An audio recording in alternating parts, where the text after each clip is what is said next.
ಒಳ್ಳೆ ಸ್ಥಾನ ಕೊಟ್ಟಿದ್ದಾರೆ. ಅದಕ್ಕೋಸ್ಕರ ನಾನು ಎಲ್ಲರಿಗೂ ವೋಟ್ ಕೊಟ್ಟಿದ್ದೀನಿ. ಈ ಒಂದು ಗೆಲುವಿಗಾಗಿ ಸತತ ಪ್ರಯತ್ನ ಮಾಡಿದ್ವಿ.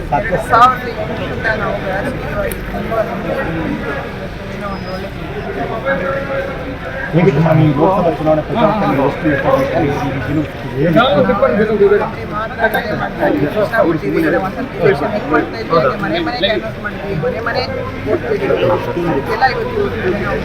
ಗೆಲುವು ನಿರೀಕ್ಷೆ ಇತ್ತಲ್ಲ.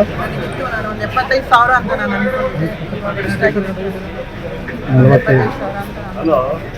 ನಂತರ ಸೋಲಿನ ನಂತರ ಗೆಲುವು ಹೇಗೆ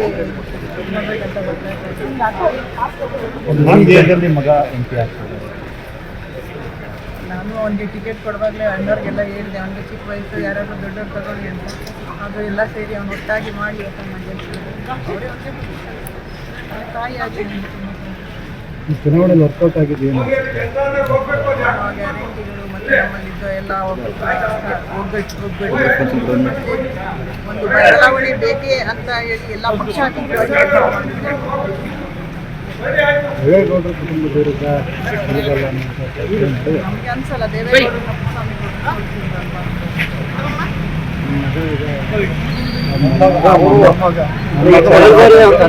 ಸ್ಪರ್ಧೆ ಈ ಬಾರಿ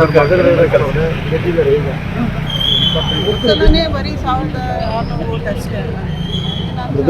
ನಿಂತ ನನಗೆ ಗೊತ್ತಿತ್ತು, ಇನ್ನೂ ಸ್ವಲ್ಪ ಜಾಸ್ತಿ ಆಗುತ್ತೆ ಅಂದ್ಕೊಂಡ್ರೆ ಫಲಿತಾಂಶ ನೋಡುವ ಸಂದರ್ಭದಲ್ಲಿ ಯಾವ ತಾಯಿಗೂ ಈ ಕಷ್ಟ ಬೇಡಪ್ಪ. ಎಲೆಕ್ಷನ್ ನಿಲ್ಲಿಸಿ ನೋಡೋದು ಅದು ಮೊನ್ನೆ ಬೇರೆ ನಿಮ್ದು ಏನೇನೋ ರಿಪೋರ್ಟ್ಗಳು ನೋಡಿ ಆ ತಾಯಿಗೂ ಬೇಡ ಈ ಕಷ್ಟ. ಇಲ್ಲಿ ಬಂದು ನಿಂತಾಗ ಒಂದು ದೀರ್ಘ ಉಸಿರು ಬಿಡ್ಲಿ. ಕ್ಯಾಂಪಸ್ ಬಿಡೋನ್ಬಿಟ್ಟಿದ್ರು ನಾನು ತಾಯಿಗೆ ಮಕ್ಕಳಿಗೆ ಕೆಳಗಡೆ ಕ್ಯಾಮ್ರಾ ಇದೆ. ಇಷ್ಟು ವರ್ಷ ನಾನು ಕಷ್ಟಪಟ್ಟಿದ್ದೀನಿ. ಕಾಲು ಕೆಳಗಿಂತ ರಾಜಕೀಯವಾಗಿ ಪಕ್ಷಕ್ಕೆ ನಿಷ್ಠೆಯಾಗಿ ಇಷ್ಟು ವರ್ಷ ಇದ್ದು ಅವರು ನಮ್ಮನ್ನ ಗುರುತಿಸಿ ಇವತ್ತು ನನ್ನ ಮಗನಿಗೆ ಇಂಥ ಒಂದು ನಿಮ್ಮ ಭಾವನಾ ರಾಷ್ಟ್ರೀಯ ಶಾಂತಿ ಸಿಗುತ್ತೆ. ಶ್ರೇಯಸ್ಸಲ್ಲಿ ಕಾಂಗ್ರೆಸ್ ಕೂಡ ಒಳ್ಳೆ ಗಳಿಕೆ ಮಾಡಿದೆ.